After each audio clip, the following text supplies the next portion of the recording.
अस्सलाम वालेकुम मेरे यूट्यूब फैमिली, कैसे हैं आप सब। उम्मीद करती हूँ आप सब खैरियत से होंगे और अल्हम्दुलिल्लाह मैं भी अच्छी हूँ। तो आज की सुबह की शुरुआत हो रही है अदरक वाली मस्त चाय के साथ, क्योंकि आज सर्दी बहुत ज़्यादा थी, बहुत ज़्यादा बारिश भी हो रही थी।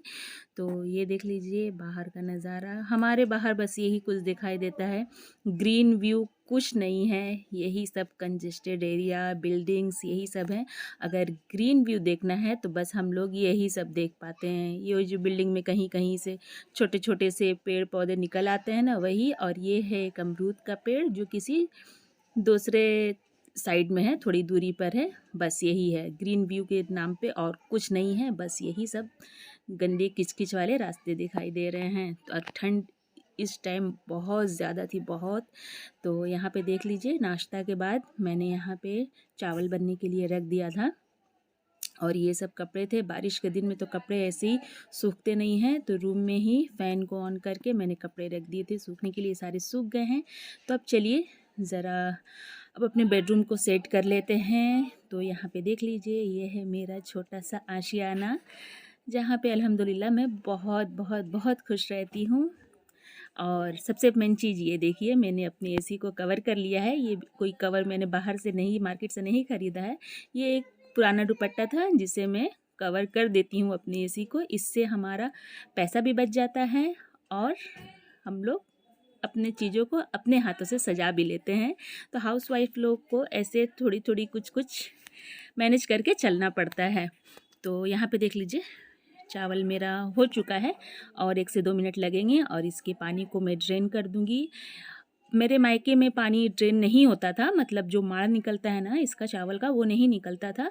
वहाँ पे बैठा हुआ चावल बनता था, मतलब चावल में पानी सूख जाता था। मगर जब मैं ससुराल में आई ना, तो यहाँ पे मेरी सास ऐसे ही बनाया करती थी, पानी को निथार कर। तो वहाँ पे चावल हो गया है और यहाँ पे मैंने रख दी थी दाल बनने के लिए। तब तक चलिए, ये कैबेज है ना, पत्ता गोभी, चलिए इसको काट लेते हैं। इसकी बनाऊंगी मैं सब्जी। और इसके लिए मैं आप लोगों को एक ट्रिक बताऊंगी।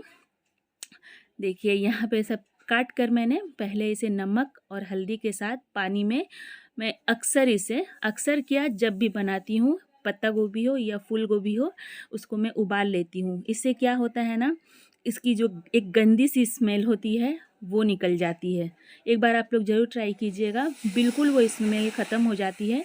और इसके बाद हम लोग इसकी सब्ज़ी बिल्कुल नॉर्मल तरीके से सिर्फ प्याज और सूखी हुई लाल मिर्च को फ्राई करना है अच्छा सा गोल्डन ब्राउन करके। और उसमें डालेंगे हम लोग थोड़ी सी हरी मटर और ज़ीरा पाउडर, नमक, और क्या डालते हैं, हल्दी पाउडर तो हम लोग पहले डाल चुके थे। बस ज़ीरा पाउडर और थोड़ी सी काली मिर्च का पाउडर डाल के हम लोग उस सब्ज़ी को बनाएंगे।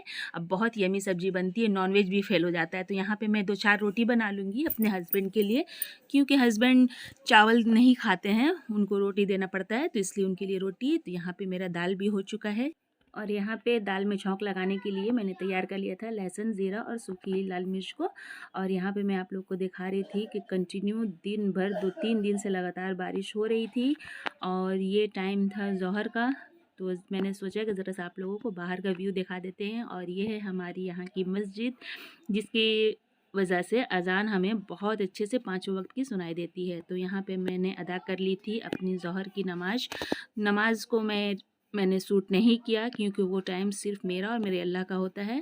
तो इसलिए नमाज़ के बाद मैंने चाहा कि ज़रा आप लोगों को भी दिखा दूँ। नमाज़ ज़रूर पढ़िएगा, एक सुकून सी मिल जाती है। दिन भर का जो अगले दिन को हमें अल्लाह ताला सांस देते हैं, हमें ज़िंदा करते हैं, तो उसके लिए शुक्र अदा करने के लिए ज़रूर नमाज़ अदा करना चाहिए अल्लाह के सामने। ये तो मिलता है 5 टाइम हमें सजदा करने का, तो इसको नमाज को कभी मत छोड़िएगा। तो यहाँ पे टाइम देख लीजिए, 2 बजने वाले थे और सब काम कंप्लीट था। तो अब हम लोग यहाँ पे बैठ चुके थे खाना खाने। तो खाने में थी चावल और पत्ता गोभी की सब्ज़ी। ये देख लीजिए कितनी यम्मी बनी थी, बहुत अच्छा टेस्ट आया था, एक बार ज़रूर ट्राई कीजिएगा। और दाल और थोड़ा सा आलू का भरता मैंने बनाया था और रोटी। तो वीडियो कैसी लगी, अगर अच्छी लगी हो तो प्लीज़ लाइक, शेयर, कमेंट ज़रूर कीजिएगा और मेरे चैनल को सब्सक्राइब ज़रूर कीजिएगा। हयात रही तो अगली वीडियो में फिर से मिलते हैं। तब तक के लिए अल्लाह हाफिज़, खुश रहिएगा, मुझे अपनी दुआओं में ज़रूर याद रखिएगा।